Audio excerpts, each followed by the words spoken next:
கோவிலுக்கு என்ன பழம் வாங்கி கொடுத்தால் என்ன பலன் கிடைக்கும் தெரியுமா?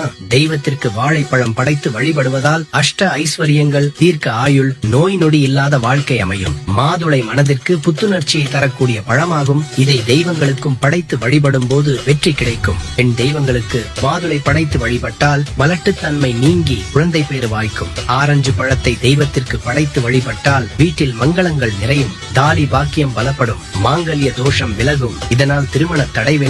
எலுமிச்சை தெய்வீக கனி என ஆன்றோர்களால் சொல்லப்படும் பழமாகும். எலுமிச்சை பழத்தின் வாசம் எங்கெல்லாம் இருக்கிறதோ அங்கு துஷ்ட சக்திகளின் நடமாட்டம் இருக்காது. மங்களகரமான விஷயங்கள் நடைபெறும். திருமண தடை, புத்திர தோஷம் ஆகியவை நீங்கும். பச்சை திராட்சையை கோவிலுக்கு நிவேதனமாக படைக்க வாங்கி கொடுத்தால் வாழ்க்கை பசுமையாக மாறும். வாழ்வில் சந்தோஷம் நிறைந்திருக்கும். செல்வ வளம், வருமானம், அஷ்ட ஐஸ்வர்யம் ஆகியவை அதிகரிக்கும். அன்னாச்சி பழத்தை படைத்து வழிபட்டால் அதிர்ஷ்டம், பெயர், புகழ் கிடைக்கும். நல்ல விஷயங்கள் வாழ்வில் நடக்கும்.